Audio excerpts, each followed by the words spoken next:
Number 20 Ingangjanung. AI. Ui yonghyang eulo inganui ui sagioljong yogal gamso yulio. As the world seems to be increasingly affected by the ever-expanding influence of machines in general and artificial intelligence, AI. Specifically, many begin to imagine, with either fear or anticipation, a future with a diminished role for human decision-making. Whether it be due to the growing presence of AI assistants or the emergence of self-driving cars, the necessity of the role of humans as the decision-makers would appear to be in decline. After all, our capacity for making mistakes is well documented. However, perhaps the saving grace of human determination is to be found here as well. Little evidence exists that suggests modern AI's infallibility or predicts it in the future. It is crucial that, in light of humanity's acceptance of our own fallibility, we utilize our capacity to overcome such failures to position ourselves as the overseers of AI's own growth and applications for the foreseeable future. Number 21. Bionashal sangtaga anan supectuliamulo balabwanun sigag gene. To balance the need for breadth, everyone feels a bit burned out, and depth, some are so burned out, they can no longer do their jobs. We ought to think of burnout not as a state but as a spectrum. In most public discussion of burnout, we talk about workers who are burned out, as if that status were black and white. A black and white view cannot account for the variety of burnout experience, though. If there is a clear line between burned out and not, as there is with a light bulb, then we have no good way to categorize people who say they're burned out but still manage to do their work competently. Thinking about burnout as a spectrum solves this problem. Those who claim burnout but are not debilitated by it are simply dealing with a partial or less severe form of it. They are experiencing burnout without being burned out. Burnout hasn't had the last word. Number 23. Guamgoga Jayungwa Sigpamui Yongyol Wegog. While many city shoppers were clearly drawn to the notion of buying and eating foods associated with nature, the nature claimed by the ads was no longer the nature that created the foods. Indeed, the nature claimed by many ads was associated with food products only by the ad's attachment.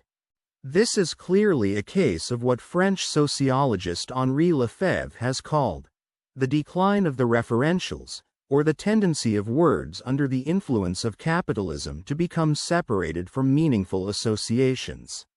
Increasingly, food ads helped shoppers become accustomed to new definitions of words such as fresh and natural, definitions that could well be considered opposite of their traditional meanings. The new definitions better served the needs of the emerging industrial food system, which could not supply foods that matched customary meanings and expectations. And they better met shoppers' desires, although with pretense. Number 29. Hyogwajagan Hagzia Bangbiobulo Buliugi Yunsubui Jungyosung Gangjo. What makes practicing retrieval so much better than review? One answer comes from the psychologist R. A. Bjork's concept of desirable difficulty. More difficult retrieval leads to better learning, provided the act of retrieval is itself successful. Free recall tests, in which students need to recall as much as they can remember without prompting, tend to result in better retention than cued recall tests, in which students are given hints about what they need to remember. Cued recall tests, in turn, are better than recognition tests, such as multiple-choice answers, where the correct answer needs to be recognized but not generated. Giving someone a test immediately after they learn something improves retention less than giving them a slight delay, long enough so that answers aren't in mind when they need them. Difficulty, far from being a barrier to making retrieval work, may be part of the reason it does so. Number 30. Ibu Tungshibadanian Najog Dongi Buyoga Jungyohamil Gangjo. Internalization depends on supports for autonomy. Contexts that use controlling strategies such as salient rewards and punishments are evaluative. Self-esteem hooking pressures are least likely to lead people to value activities as their own. This is not to say that controls don't work to produce behavior. Decades of operant psychology prove that they can.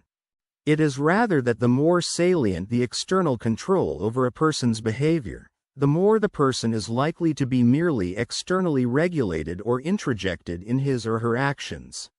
Consequently, the person does not develop a value or investment in the behaviors, but instead remains dependent on external controls. Thus, parents who reward, force, or cajole their child to do homework are more likely to have a child who does so only when rewarded, cajoled, or forced. The salience of external controls undermines the acquisition of self-responsibility. Alternatively, parents who supply reasons, show an emotional understanding of difficulties overcoming problems, and use a minimum of external incentives are more likely to cultivate a sense of willingness and value for work in their child. Number 31. Digital bojonui hagsimian jungbo jashe wi bojan. When trying to establish what is meant by digital preservation, the first question that must be addressed is, what are you actually trying to preserve? This is clear in the analog environment where the information content is inextricably fixed to the physical medium. In the digital environment, the medium is not part of the message. A bit stream looks the same to a computer regardless of the media it is read from. A physical carrier is necessary, but as long as the source media can be read, bit-perfect copies can be made cheaply and easily on other devices, making the preservation of the original carrier of diminishing importance. As the physical media that carry digital information are quite delicate relative to most analog media, it is expected that digital information will necessarily need to be migrated from one physical carrier to another as part of the ongoing preservation process. It is not the media itself but the information on the media that needs to be preserved.